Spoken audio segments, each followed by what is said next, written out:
The All-Star Game is an exhibition game that is played in most Northern American sports. It is a yearly tradition normally done at the halfway point of the season where some of the best players of the sport's respective league or conferences join forces one day to face other All-Star players from the other league or conference. There are two main reasons for the competition. For one, it is pure entertainment for the fans, especially when social media was not so prevalent.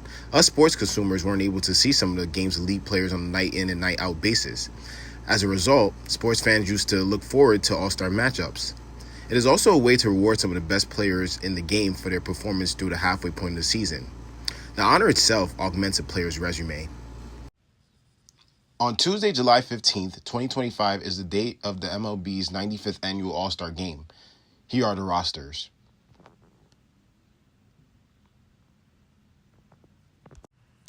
Here's the format of the MLB All-Star Game.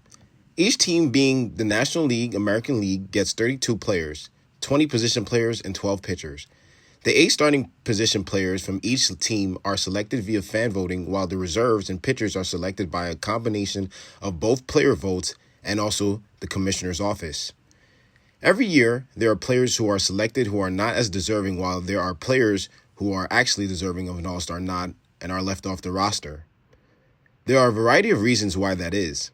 This is because of the limited amount of roster vacancy plus the notion of all teams getting a representative that stymies the chances of every guy deserving of it getting the honor. Besides those reasons presented above, the fan voting system is very flawed as it has become more of a popularity contest rather than focusing on putting together a group of guys who merit their starting position. For example, the Braves star outfielder Ronald Acuna Jr. was voted as an all-star starter in the outfield after being sidelined for nearly the first 2 months of the season as he was still recovering from his second ACL tear. Acuna's numbers have been fabulous in the sample size that he has played from the time that he's made his debut on May 23rd, 2025.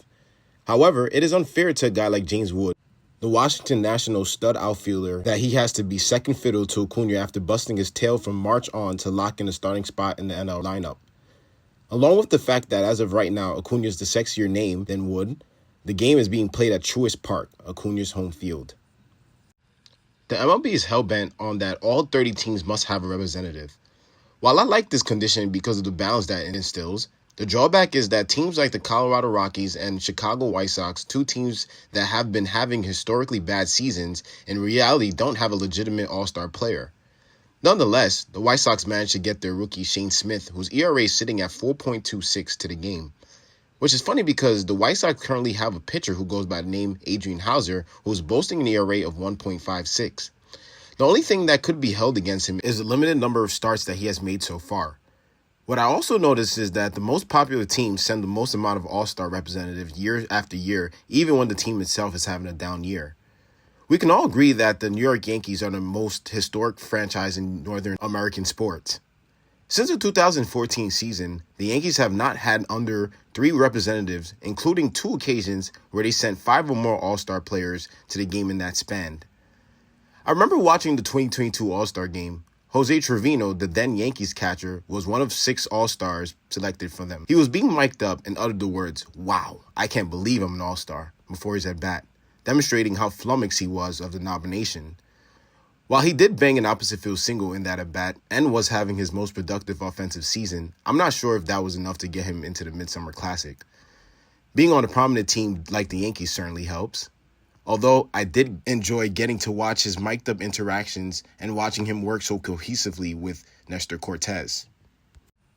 The Los Angeles Dodgers are another notable and established team in MLB. It's been a while since the Dodgers sent a lone All-Star to the game. The last time was in 2013 when Clayton Kershaw was the only representative for the Dodgers. At the time, he was the top pitcher in the league and was a perennial All-Star. LA has sent 3 or more All-Stars every season since then. Last year, they had 6 players suited up for the match. 12 years later, here in 2025, Kershaw once again is named an All-Star. He was selected by the Commissioner of Baseball, Rob Manfred, by what is called a legend pick. A legend pick is an all-star made to honor a player who has put together an illustrious career. As good as that sounds to have a legendary pick to reward a well-accomplished pitcher like Kershaw, he has no business being part of the 32 guys on the all-star roster. If Rob Manfred wants to celebrate Kershaw's wonderful career that badly, the MLB would have to create an all-star old-timers game to accommodate him. Until then, Let's celebrate Kershaw after he's officially inducted into Cooperstown a few years from now. On July 11th, the Brewers phenom Jacob Mezorowski was named an All-Star. MLB, are you kidding me? What is this? A joke? The kid had made his debut just a month ago while making 5 regular season starts. Meanwhile, we have a guy like Christopher Sanchez putting incredible numbers in Philadelphia, and somehow his numbers are not deemed good enough to earn him an all-star spot. They did that with the Pittsburgh Pirates' 23-year-old right-hand flamethrower Paul Skeens last season after making 11 starts at the time. Even then, I thought it was too much of a sample size to reward, but at least that was more justifiable. As we all know, MLB is a business, and the goal of a business is to maximize its profits. By putting in a name that is well advertised like Mezorowski, it automatically boosts the game's TV ratings. Again, it should be an all-star game based on merits, not on popularity. The amount of all-star snubs is always a topic of discussion. According to Fox Sports, Juan Soto, George Springer, Trey Turner, Rafael Devers, and Seiya Suzuki are among some big names who were blatantly denied an all-star nod and were certainly worthy of one. After a rocky start to the season, Juan Soto had an unbelievable month of June, posting up a slash line of 322, 474, and 722. He also hit 11 home runs, driving home 20 runs, and drew 25 base on balls. Soto continues to hit the ground running in the month of July as well. We can certainly make a case that he has earned a spot over the Padres right fielder Fernando Tatis Jr. and the Diamondbacks right fielder Corbin Carroll. You would think that recency bias might have played a part into getting Mr. Pacheco to make his 5th consecutive Midsummer Classic appearance. However, his peers thought otherwise. This is also the case with Seiya Suzuki of the Cubs, who also hit 25 jacks while driving home 77 runs at this juncture of the season. I am aware that the trade deadline is not until the 31st of July, but can the National League All-Stars general manager make an early trade? Corbin Carroll and Fernando Tatis Jr. for Juan Soto and Seiya Suzuki? All in all, while originally the idea of the MLB All-Star Game was to celebrate the best players through the first half of the season, it is becoming more and more of a popularity contest.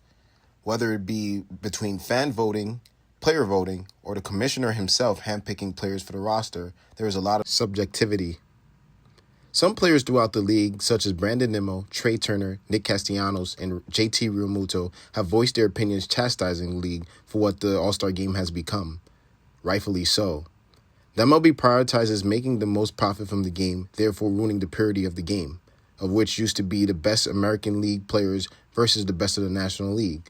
This is why the All-Star Game will always be a controversial topic. Let me know what you think in the comments below. Who do you guys think should and should not be in the All-Star Game?